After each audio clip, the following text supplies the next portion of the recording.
নতুন এটা প্ৰজেক্ট আছে, মই ভাবিলোঁ দেখাওঁ ব্লগিং কৰি পেলাই একদম প্ৰথমৰ পৰা শেষৰলৈকে।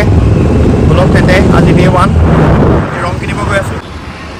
ৰংখিনি বনাই কিনি অনাত অলপ দেৰিয়ে হৈ গ'ল, 12টাই বাজি গ'ল। সেইবাবে আজিৰ দিনটো একো কৰা নহ'ল আৰু এইটো হৈছে পিছৰ দিনা, মানে ডে 1 আজিৰ পৰা ধৰা হ'ব। স্কুটিখন সেইকাৰণে ভাল লাগে বুজিছেনে? চাওকচোন গোটেই বস্তুখিনি ধুনীয়াকৈ ইয়াত খাপ খাই গৈছে। লৈ ফুৰিবলৈ ভাল বস্তুবোৰ। আৰু আমাৰ এই স্পটটো আহি পালোহি আৰু ইয়াতেই এই ওপৰৰ দেৱালখিনিত 10 বটা অঁকা হ'ব। 10খন ৱাল আছে, এইফালে 5, সোঁফালে 5খন, বাওঁফালে 5খন। তেন্তে ব'লক আৰম্ভ কৰোঁ। এতিয়ালৈকে দেখি পেলাই সহজে লাগি আছে আপোনালোকৰো আৰু মোৰ নিজৰো, কিন্তু ঘোঁৰাত এতিয়া 7 ফুট 8 ফুট ওখ ঘোঁৰাডালত যেতিয়া উঠিম তেতিয়া সহজ নে টান আচল কথাটো ওলাব। ৰঙৰ টেমাৰ ক্ৰপ এনেদৰে খুলিব, বৰ সহজ। চুটিকৈ ভিডিঅ' এটাও বনাইছিলোঁ মই, ছ'চিয়েল মিডিয়াৰ প্লেটফৰ্মত মই দিছোঁ, আপোনালোকে চেক কৰিবগৈ। সৰুকৈ কাট এটা লগাই ল'লে একদম মানে বেছি জোৰে দিব নালাগে, বৰ সহজে খুলিব পাৰি। আৰু এতিয়া যিহেতু আমি স্প্ৰে গান দিও কাম কৰিম, তাঁৰডালো আমি এনেকৈ ফিট কৰিব লাগিব। ছুইচ বৰ্ডখন বিচাৰি পালোঁ আমি, এখন ছুইচ বৰ্ড। এতিয়া কথাটো হ'ল আমাৰ হাতত আছে এডাল 4mm আৰু 1mm তাঁৰ, আৰু মোৰ এটা ডাউট আছিলে, সেইবাবে মই লগৰ এজনক সুধিলোঁ।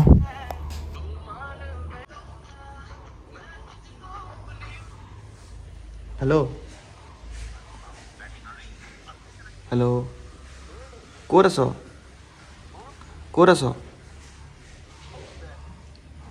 দেখ মোৰ কথাটো শুনচোন, মোৰ কথাটো শুন। এই মোৰ তাত এতিয়া 4.0mm এডাল তাঁৰ আছে আৰু এডাল 1.0mm তাঁৰ আছে।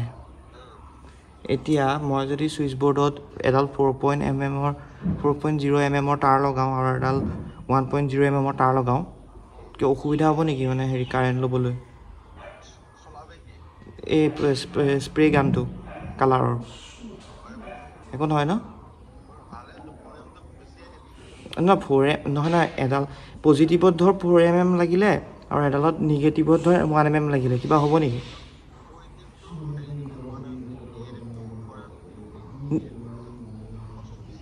নিগেটিভ বুলি কেনেকৈ জানিম?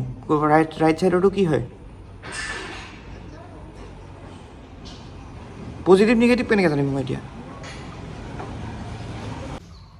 এয়া দেখিছে আমাৰ ৱায়াৰডাল ফিট কৰিলোঁ। এয়া নামঘৰীয়া ককাজন আহিছে, এতিয়া চাকি বন্তি জ্বলালে। আৰু এইডাল চাওক ঘোঁৰাডাল, এডালক আমি ঘোঁৰা বুলিয়ে কওঁ। লাগতিয়াল গোটেইখিনি বস্তু ওপৰত উঠাই লৈ পেলাই মই এয়া কামত লাগিছোঁ।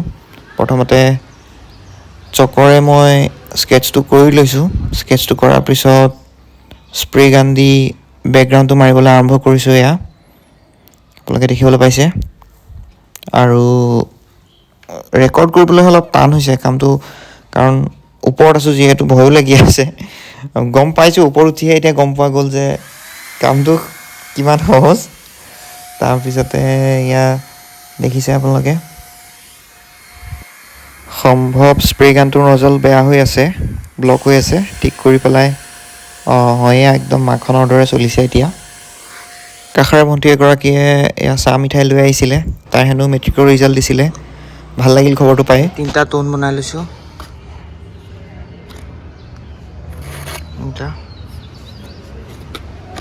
একেটাৰে খেলিব লাগিব এতিয়া।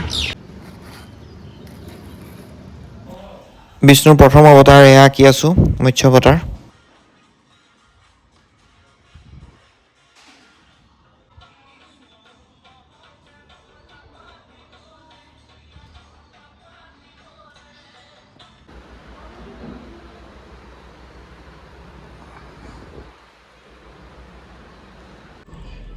এতিয়া দাদা এজনে চাহ খাবলৈ মাতিছে, আমাৰ চিনাকি দাদা, তাকে যাওঁ চাহ একাপ খাই আহোঁগৈ। ৰ'ব 1 ছেকেণ্ড। এয়া আহি মই কামত লাগিলোঁহি। ছবিখনৰ লগতে এফাকি এফাকি ঘোষাও লিখিব লাগিব, তাৰো জেগা এৰিছোঁ। আৰু গোটেই ঘোষাখিনি এবাৰতে লিখিম, একেবাৰলৈ। আগতে ছবিখিনি আঁকি লওঁ। আৰু এতিয়া মই ভাত খাবলৈ ওলাইছোঁ। মৎস্য অৱতাৰটো কমপ্লিট কৰি ল'লোঁ। ভাত খাবলৈ গৈ এতিয়া আকৌ ঘূৰি আহিলোঁৱেই আৰু আমি এতিয়া আৰম্ভ কৰিম কুৰ্ম অৱতাৰ, বিষ্ণুৰ দ্বিতীয় অৱতাৰটো কুৰ্ম অৱতাৰ। এতিয়া আমি ইয়াত সমুদ্ৰ মন্থনৰ এটা দৃশ্য অংকন কৰিম। এয়া আপোনালোকে দেখিবলৈ পাইছে, এয়া নামঘৰীয়া ককাও আহিছে, সন্ধিয়া হৈছে।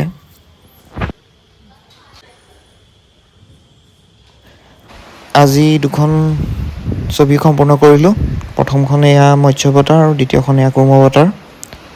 তাৰপিছতে বৰষুণ আহি গ'ল, ফচি গ'লোঁ। এয়া ভাইটিজনে চাহ আৰু আলু চপ লৈ আহিছিলে, তেওঁ ফচি গ'ল।